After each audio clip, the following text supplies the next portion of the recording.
I went and I tried to buy the company from Steve Jobs for $50 million. He wouldn't sell it. There's $700 billion of capital investment being made in 24 months. I mean, it's an unimaginable number. Do you think the bubble's gonna burst in 2026? I think there'll be a reckoning. How many unicorns have you invested into, and can you name all of them? I've lost count. My movies are only as good as their villains. Ursula, Gaston, Scar, Farquaad, Tai Lung. Like, I can go on. Is that bad storytelling or good storytelling? It's good storytelling to bad outcome. It's evil storytelling. If anybody knows of Barry Diller, he is irascible, tough, grinding, hard, demanding person to work for. And for me, it was exhilarating. By the time I was 30 years old, he had made me head of the movie studio. Think about it in the context of today is just mind-blowing. So, this is the hot question. What happened in 2025?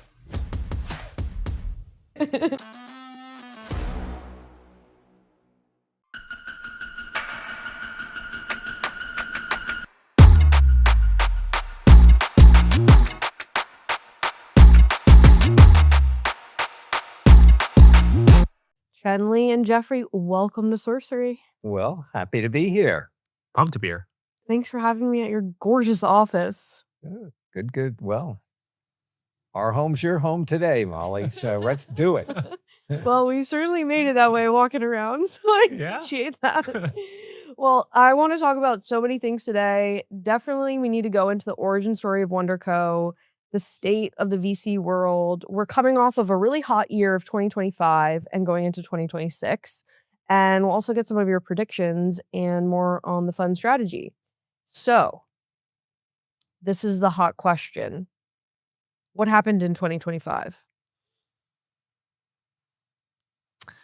All right. So I think one thing we observed is new technology just takes time to get molded and shaped into products and into experiences that actually make an impact in people's lives. I think this is really the year where we saw some really cool, oh yeah, this is different. We can AI is going to transform how we do X and Y. And it's not just people playing around with like, hey, look how this is like a show your friend over their shoulders type of moment, but really this is a new way of doing business. It's still going to take a decade, I think, from here to fully iron out all the kinks of how companies work, how people collaborate. But it's almost a relief that given all the excitement and hype that this is going to be a wave that we can build around for a decade to come. I mean, I subscribe, others that also subscribe to this view that even if you just froze model development at this moment in time, there's still so much more that we need to figure out and do and productize to actually make delightful products and experiences for consumers, for businesses that we're excited about what the research and everything is going, but even if that froze, there's so much to do. That's what's exciting. Yeah, I mean, I think that's it. I think we saw, what were the big dreams and promises become tactical. And the tactical revelations had both good and bad in it, in that there is real value creation, real productivity. And then, I think the other side of it is that it got overheated. I think that the enthusiasm and optimism got ahead of itself. And I think when we look into, some of the challenges going forward, the amount of capital allocated for the hyperscalers in this and, what they have to achieve in these next 2 to 3 years, it's a high bar. There's $700 billion of capital investment being made in 24 months. I mean, it's a unimaginable number. On the other side of that is it needs to produce a result. It needs an ROI to it. And I think that's still, I think that's what 2026 and 2027 are going to, be revealing. in the meantime, there's lots of great stuff to be done. Do you think the bubble's gonna burst in 2026? I don't know whether it's I think rather than look at it from the sort of extreme notion of what that means for a bubble to burst, I think there'll be a reckoning here in which those that actually are producing real results and are being deployed in really effective and efficient ways that you can actually see an outcome quickly, and it's real. I think some of the bigger aspirations are, not going to, they're not all going to win. I mean, I think that that's the thing that, this is not going to be, it's not going to be a zero-sum game, a one, winner take all in it. But I also think at the same time, not everybody is going to win at this.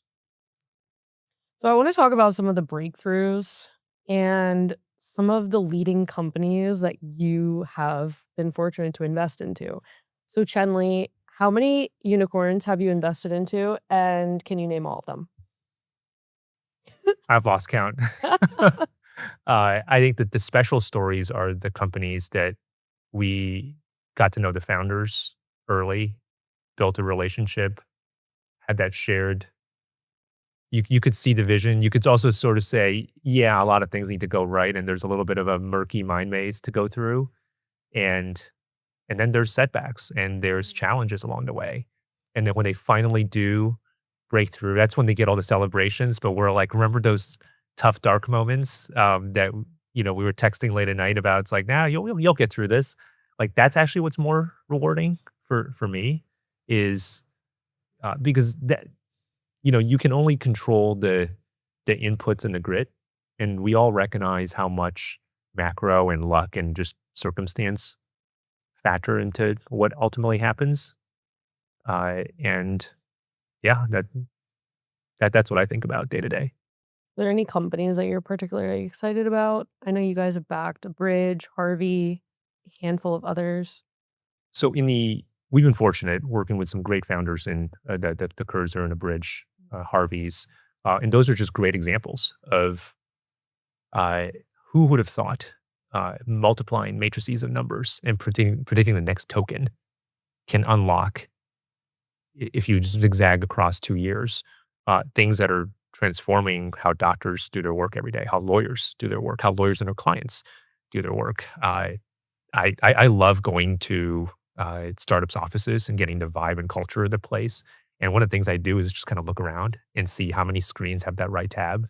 And it's like, wow, cursors everywhere. So, yeah, it's like in a year, if I just did like a walk around in an office in 12 months, it just went from 0 to 100 practically. And that's what makes this place special is and this is not just, startups here. I can go to startups all around the world in New York and London, in Stockholm. And yeah, it's that right tab is right there. And then, by the way, you've seen the other thing is in the upper right bar on Macs, you can see what are the icons. Mhm. I used to work at Dropbox, so I'm still like hunting for, thank God you still have Dropbox. But we're fortunate to be investors in 1Password, and that's more or less become ubiquitous.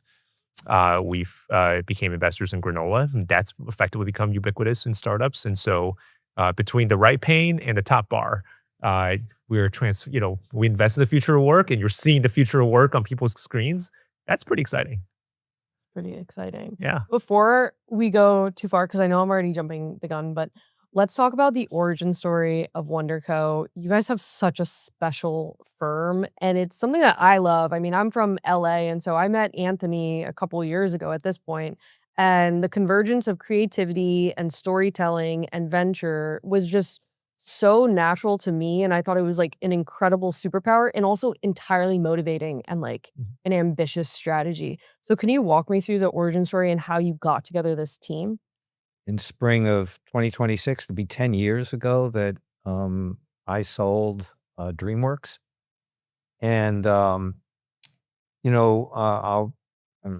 think it's safe to assume your audience probably knows more about my past than they need to. But there's one little piece of it that I think informs how we sort of got to where we did on putting WndrCo together, which is sort of a recurring theme through every chapter of my media and entertainment career was the use of technology as for storytelling as a competitive advantage. Every couple of years, there would be these new, amazing new innovations coming out of Silicon Valley. And I kept coming up here to find the latest and greatest and to then import it back into Hollywood. When Steven Spielberg made Jaws, it's a great documentary 50 years ago. He built a shark, a plastic shark, and dragged it behind a motorboat. And then, a number of years later, made Jurassic Park, which was really the first live action movie in which there were these digital creations that were, mind blowing to say the least, and certainly a major evolutionary step in storytelling. So, and, I think 1989, 1990, I saw a little short film called from Pixar called Luxor, the Lamp. And I was just so mesmerized and blown away by it. I actually first tried to hire John Lasseter to come back to Disney. He had been there before I was there, had left. He wouldn't come. He didn't want to leave. Then I went and I tried to buy the company from Steve Jobs for $50 million, which was at the point in time when he was struggling with Next and actually was kind of financially stretched. He wouldn't sell it. And then made that 3-picture deal that turned into Toy Story, which turned into, one of the most transformative moments in Hollywood, in storytelling, once again, powered by tech. 3D revolution came along as we're about to see Mr. Cameron's latest and greatest. I can't wait to get to a theater to see it because he's always raising the bar super high. Anyway, so I've always been really enamored, fascinated, gravitated up here. The first Shrek movie was actually made here in Redwood Shores with a studio with 800 employees. I actually got some exposure to some of the early venture capitalists, and I was always attracted to and fascinated by the fact that I felt like there was a sort of common goal that I'm a truffle hunter. They are truffle hunters. And many of the signals that you look for in great founders are the same signals I looked for in great storytellers. And so when I sold DreamWorks, I wanted to have a new career. I literally wanted a third act and to start over. And, there are many things that that are attributes, and I have some that are liabilities. And in the attribute column is I know what I know, and I actually know what I don't know. And so that sent me on the pursuit and hunt to find great partners. Partnership to me is, honestly, I look at it foundationally as maybe the single most important thing I've had in every chapter of my career, and I continue to believe that today. Barry Diller, Michael Eisner, David Geffen, Steven Spielberg, these were my mentors and partners over the years. And so I set out to find the equivalent for this next chapter, or next act of my life. And I found that in Sujay and ChenLi and Anthony and Jeff Niken and our most recent one, Justin Wexler. We just have a phenomenal partnership. And what's amazing about it is that we're all actually quite unique from one another. I don't know, I can't do. I would so rely on ChenLi, on the technical side of it. And then, he looks to me as the storyteller in this. And, Anthony, who and has met, has just got this incredible social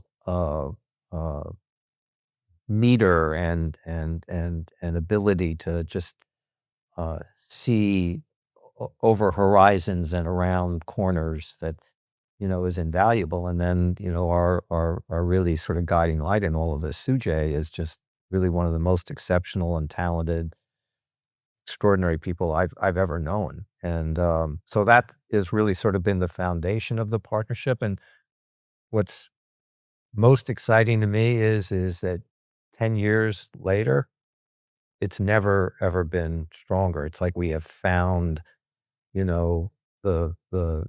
the sort of core of what makes us special and unique and how we complement one another and work with one another.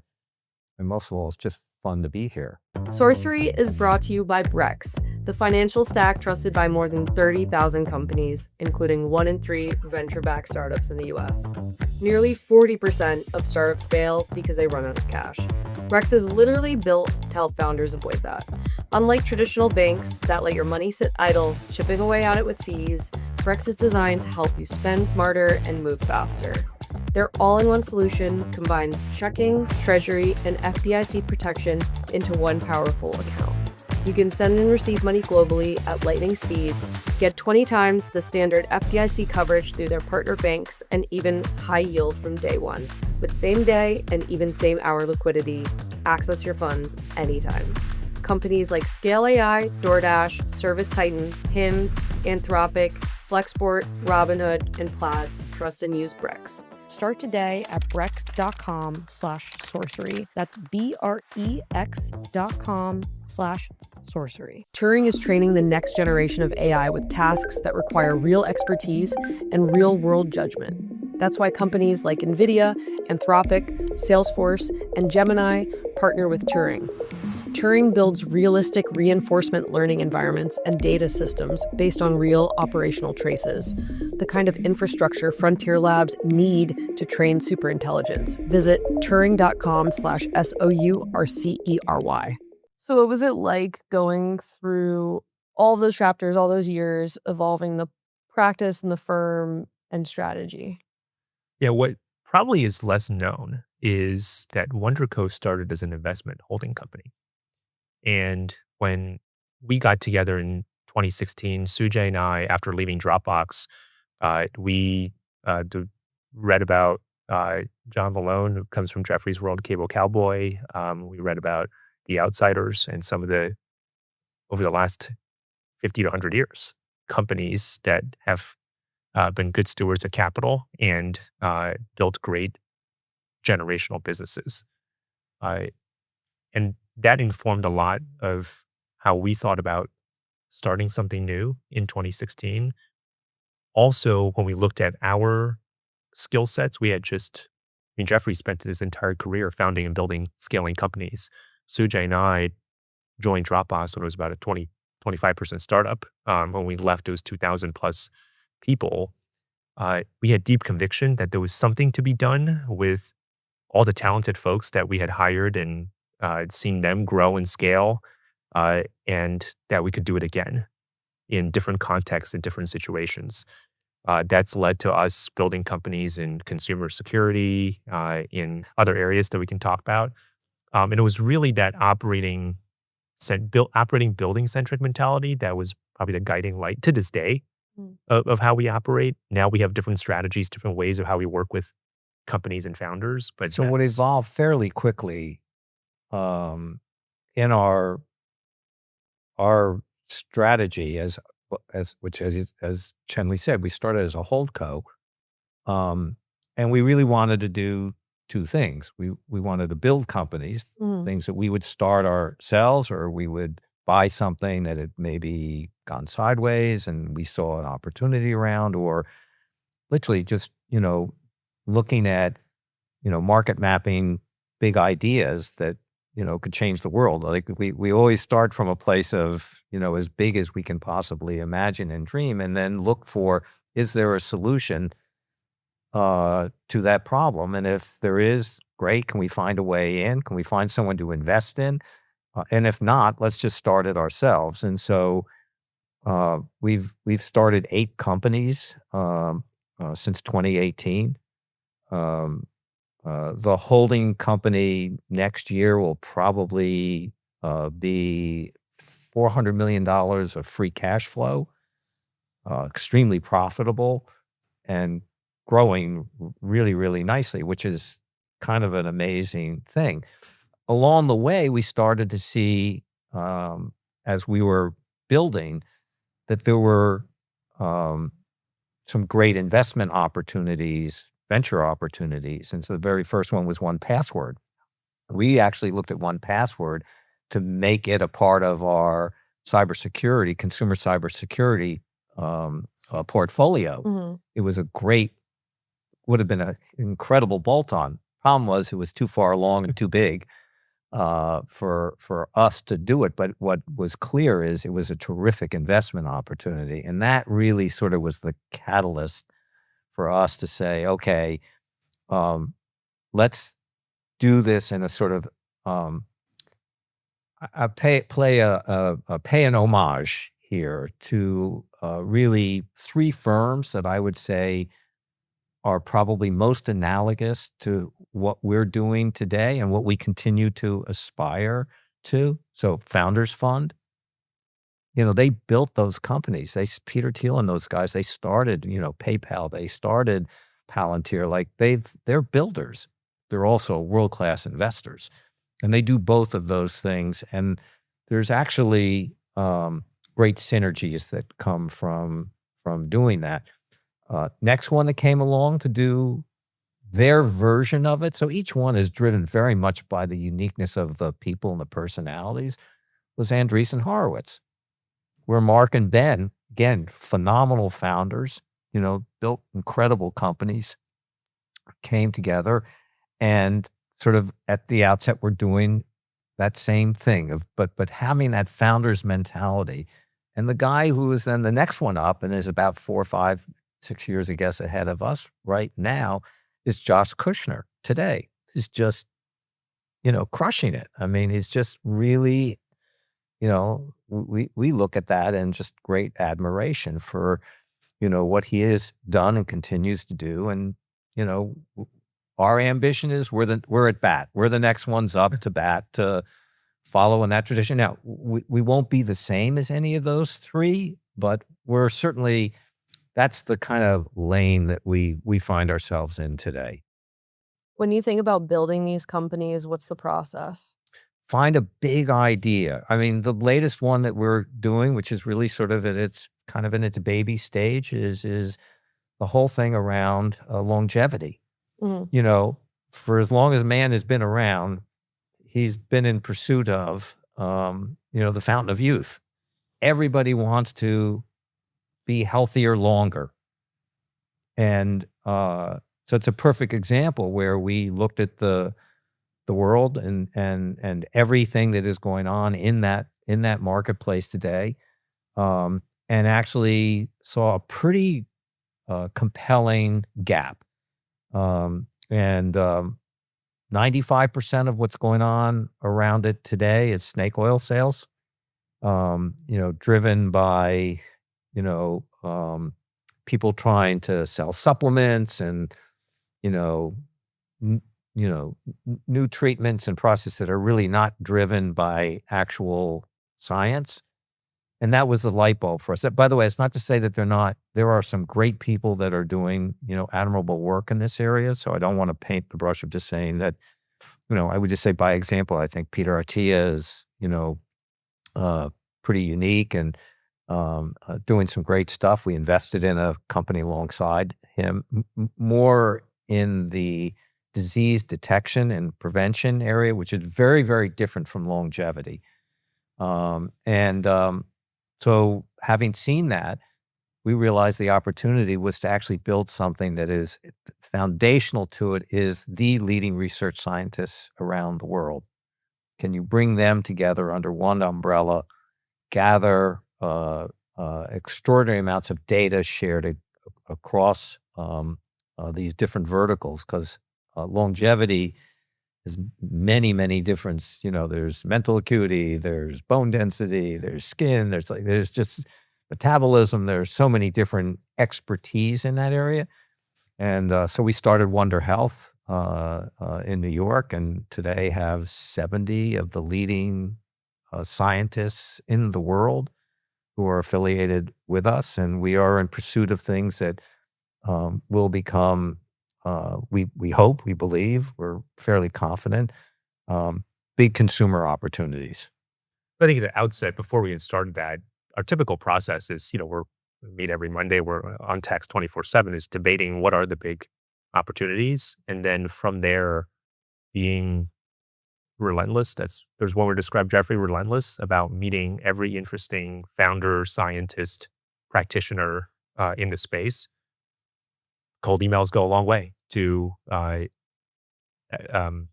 just learn and soak it all in. And sometimes in the course of that, you'll meet an exceptional founder who might already be on the journey, and those turn into investments for us. But sometimes we have a slightly unique view, or it's a market that, for whatever reason, because of capital, because of what's trending at the moment, doesn't get its fair share of daylight. And then that's when you have to develop the conviction to lean in and roll up your sleeves and do it yourself. And by the way, convince other people, storytelling, to come along on the journey with you because of what you see as a potential opportunity. Yeah, when I was listening through all of that, I mean, I think health is a really interesting category in particular because, to your point, it's full of snake oil salespeople. And I have to ask you this, as a world-renowned storyteller, do you view that kind of storytelling that goes so viral, that's so effective, very converting? Is that bad storytelling or good storytelling? It's good storytelling to bad outcome. It's evil storytelling. Listen, storytelling, which is the thing that, I think I've appreciated and understood and valued, my whole career, which is storytelling is fundamental to every aspect of business. It's not just, can you create a good story, i.e. a movie or a television show or, a TikTok video or, those are all great forms of storytelling. But interestingly, for business, I don't know of a business that has been or is or can be successful without storytelling. It begins in the most basic way, which is, hey, I got an idea. I need to go find really great people. In this case, 70 of the leading research scientists in the world to come sign on board. We had to tell them a great story. I mean, these are people who, spent their lifetime dedicated in the labs, in research. Okay, well, why now and why us? Well, you got to tell them a really good reason, and you got to do it in a really compelling way. And so, if you want investors to invest in your business, you actually need to be able to do a really good job of telling them a good, compelling, thoughtful and appealing story if you want them to put their capital in with you. And then when you do have a product and you're ready to go talk to, whether it's B2B, to enterprise or SMB or to a consumer, you got to be able to tell them what you got and how it's going to make their life more, better, bigger, faster, something, right? So storytelling it's fundamental to everything that we do. And I feel like our focus on that with our founders, in particular here in the venture world, has become more and more appreciated and more valuable. And as the perfect example, which is, we talked about Harvey as one of the companies we're super excited about and incredibly impressed with Winston, who's the founder of it. And literally in the very first meeting when we talked with him, he said, I need help with my storytelling. Like, I know my product crushes. I'm like, there's no ends, ifs, or buts about that. How do I get that out there into the world? And the same thing with Shiv, at Abridge, and interestingly for him, it wasn't just the enterprise that he needs to sell his product into. It's then the doctors, which is the demand side of it. He needed to do the same thing. And so those are just two very recent great examples where, I think the resource that WndrCo is able to bring to them is unlike anything that they can find. Listen, we all look for the cheat code. What's the thing? What's the thing that we can do? because our money, it's the same color as everybody else's. Our green is no different from anybody else's. It's not better. It's not worse. It's capital. And so sure, that's great. But if you want to win deals, if you want to be in deals, if you want to be with the best talent out there, what else can you do for me? And I think that's what we've tried to hone in on. And so, when it comes to the product side, ChenLi is literally in the all-star camp there in this. He's done it multiple times in it. He's held in the highest regard.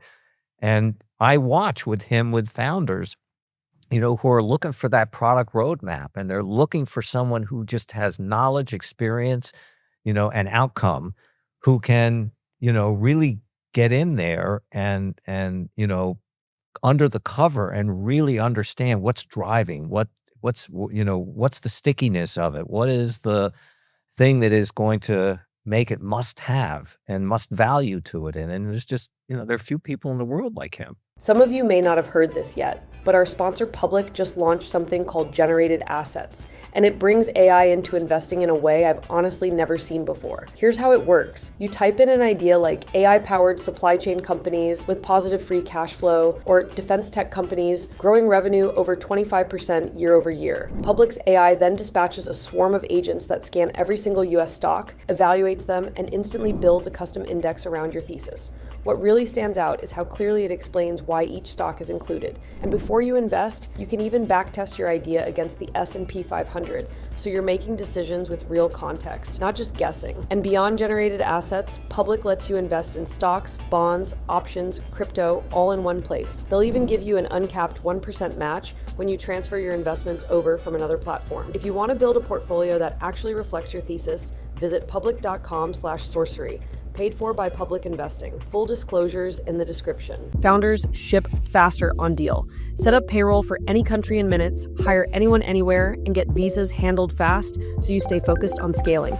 Deel takes care of onboarding, HR, IT, EOR, benefits, and compliance, so your team can grow without borders. It's why more than 37,000 fast-growing companies trust Deel to move fast. Visit DEEL.com/Sourcery. That's DEEL.com/SOURCERY. ChenLi, what do you look for in product leaders and in products? Are there, how do you sniff out the BS from the opportunity? This is what I could do it in person. I think passion is infectious, and you can't hide behind a PowerPoint deck, I've done, recently there was one company I met where we did a live demo where I actually installed their product. I was screen sharing. They installed the product and were basically walking me through it. And I was asking questions both about how to use it, but also about, hey, how did you do this? When you get to that level of depth, I love it. I geek out on this day in and day out. That's just, I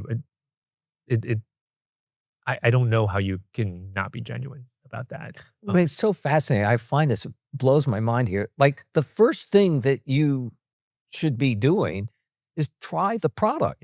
Yeah. And I cannot tell you how many times, they don't actually go try granola and just see how it's magical, right? And by the way, I can tell you when you've actually tried the product. Now, most of this goes over my head, just to be really clear in this, which is why ChenLi is essential in this. So, but granola, I got it in a scintilla of a second. You don't need to be a rocket scientist to understand. But granola is magical. And you could see it just in the moment of it. It really is. There's something about it that is really, really, special. And by the way, the most recent one that for me was this thing, Whisperflow. Yeah. And how come it gets it right? In a way that I've never seen, voice to text, which is, I don't know about you, but everything I'm always doing, there's no question, 98% of the time I have to make corrections.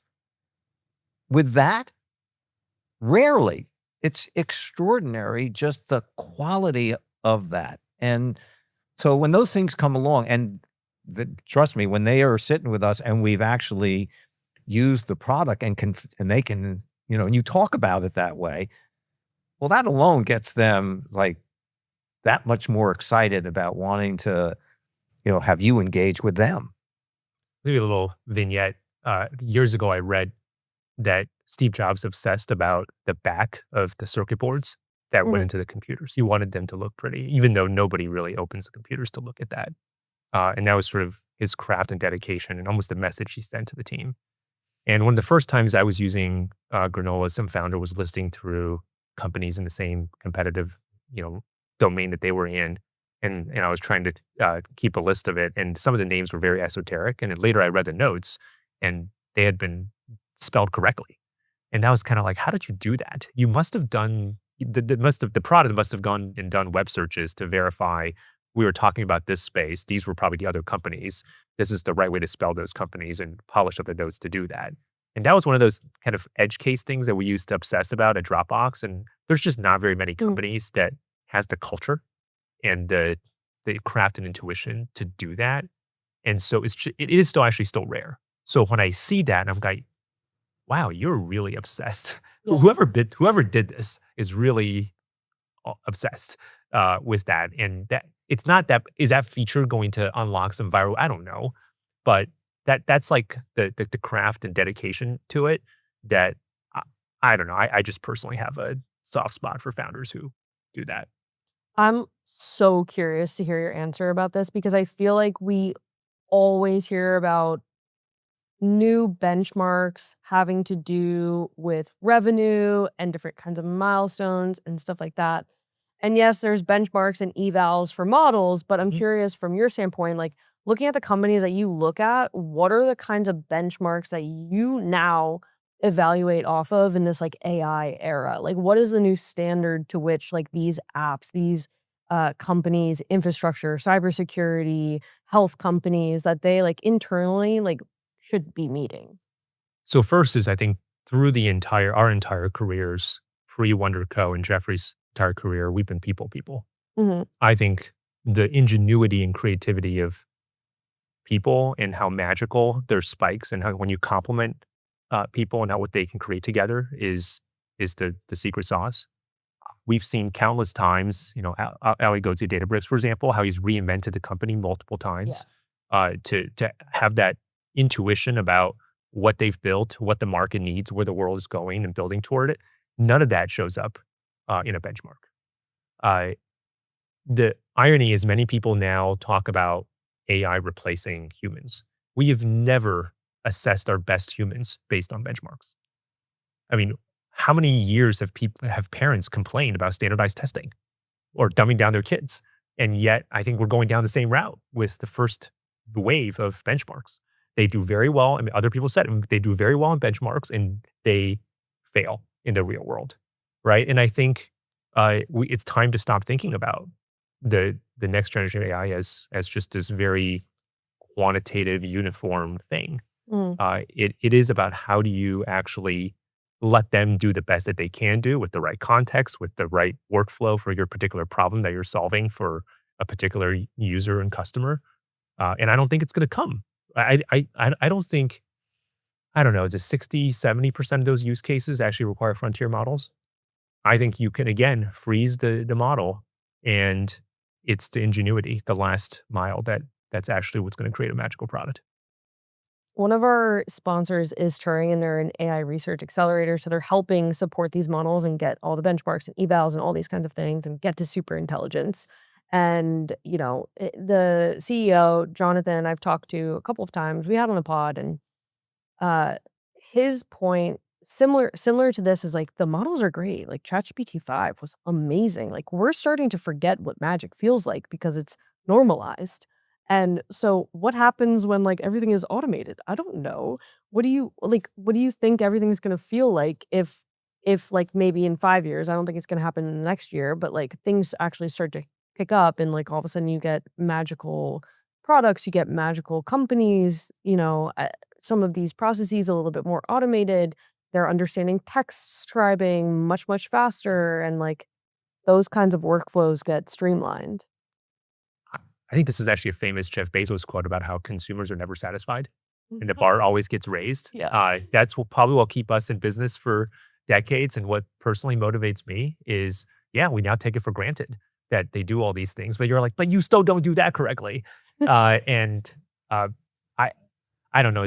There's probably a vein around personalization, Mm. but not in the way that we currently think about personalization because there's still so much context that's scattered both in our individual lives and in the company's life across so many different sources. And there's a countervailing force, the bigger company you go to, between role-based permissions and security and all those things that will just take years, unfortunately, from having sold to those companies to navigate before you actually unlock the context in an appropriate way to actually make these products just like, oh, you actually got how you read through, how my company works for the last 10, 15 years. And this is what we should do going forward based on my culture. Or to sort of say, this is probably not good enough for Mm. what we should do in the future. So even though I have read all your context, this is how you should, this is my recommendation for how you might want to think about things differently. So I just think it's going to take a while to Yeah. unlock that, but that's the opportunity. So we talked a little bit in the beginning about the overall structure of WndrCo. I'm curious if we could put some numbers behind that. So how much are you investing at the seed round, the growth, and these build strategies? So we have our core fund that will do both builds and invest in venture companies. Builds will do about one a year. Mm. And we'll put $50, $75 million in those builds. We take quite a bit of ownership in the early days because, frankly, it's our sweat equity. It's what we roll up our sleeves, and we all pitch in. This is not sort of every partner does one. That's why we sort of say we feel more like a company in a day to day of how we operate, but it's fun. It's much more collegial. On the venture side, we'll invest 5, 10, $15 million. We don't have a strong view on, things like we must have X ownership, we must be in this round. We found, again, going back to it, be the people business. Of course, the best returns are coming from as early as you invest, but if you just invest in generational founders, it tends to work out if you look back at the last 10, 15 years for us and for others. Anthony and I also have a lot of fun with the time that we spend on our seed fund. It's a $50 million fund.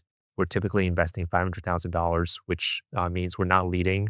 We're participating alongside other great seed investors, many of whom we've known and worked with for 10, 15 years, 20 years. Dropbox has been a great fountain of producing VCs over the last 10, 15 years. So I get an excuse to work with many of my former colleagues still, some which share my passion for product or for cracking the early go-to-market for companies.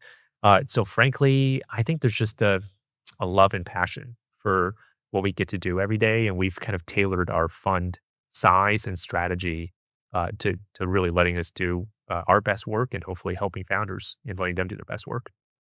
And which fund are we at today? 3, 3. 3 and 3. Yeah. Amazing. So this is going to be a fun question because I think I'm going to get wildly different answers from the both of you. With Brex, they're all about performance, and so they're the modern intelligent AF finance platform. But I always queue up this question because they're about performance, and I think part of performance is like who you surround yourself with and who you're motivated by and you're inspired by. So from both of you and your backgrounds, who is someone that you admire most and you've learned the most from? Somebody I know personally worked with, or Could just be anybody. Yeah. You go first. Well, I would say, again, as I said to you, I've had most extraordinary set of mentors, partners over my career. And I would give all of them, I'm not sure that if I take the 4 from the past, I'm going to take the current out of the equation to answer that. So I would say they all had equal importance and value to me. So Barry Diller, Michael Eisner, David Geffen, Steven Spielberg. The one that was most impactful for me, only because I started when I was 22, 23 years old, was Barry Diller. I worked for him for, almost 11 years at Paramount. I started as his, gopher, PA, I was like the errand runner or whatever. And he just invested in me and in my career. I think he believed and saw things in me I didn't actually, see in myself yet. Really took a very rough diamond and I think honed it into something. And, by the time I was 30 years old, he had made me, head of the movie studio. Just, you know, think about it in the context of today is just mind blowing that, I was, running one of the 7 movie studios at that young age. Um, so, I sent him, I read his book, Who Knew, when it came out last spring, and it, it just really sort of moved me in a great way. And I actually sent him, a very loving text out of that. I said it out loud at a conference, so I don't mind saying it again, which is, you were, you are, and you will always be the most important mentor of my lifetime. And for that, I love you. Um, you know, and if anybody knows of Barry Diller, he is a irascible, tough, grinding, hard, demanding, person to work for. And for me, it was exhilarating. And, I just couldn't have done better in that environment, and so I would say probably Barry. But I would say Steven Spielberg taught me as much about storytelling as, anybody. And I learned about animation from Walt Disney. He wasn't alive when I came to work there, but he had these amazing archives and, research material that I sort of poured myself into and learned all these breathtaking lessons. And I just like this to show you the brilliance of him. He said, my movies are only as good as their villains. So I would say to you, Ursula, Gaston, Scar, Farquaad, Tai Lung. Like I can go on and just name virtually every movie I've ever made since then, animated movie. You don't have a great, antagonist. There's nothing for the protagonist to do, right? So think of those pearls of wisdom. And so I've, been lucky. I've had many, many, many great, inspiring people in my career. For Sujay and me, we were very fortunate to spend our early careers at NEA and learning, watching. And again, it's, there's what they say, and then you see how they carry themselves and act when companies are not going well and you have to figure out what to do next. Dick Kramlich and Scott Sandell. That was just a eye-opening because it's actually irrational. I started my career in finance and, you build models and you're like, that is not what the next token would predict for what would happen to this company. And then Dick and Scott would say, no, we're going to do this. I believe in them. And you can tell sometimes even the founders were wavering and they almost got confidence and belief from Dick and Scott. And that was what was incredible about just watching them and the integrity, the way they carry themselves. Then, of course, we went on our own journeys at Dropbox, but really coming back here in how we build companies, how we have to work with founders, all of those kind of memories, I think, come back. So I think those two have shaped me.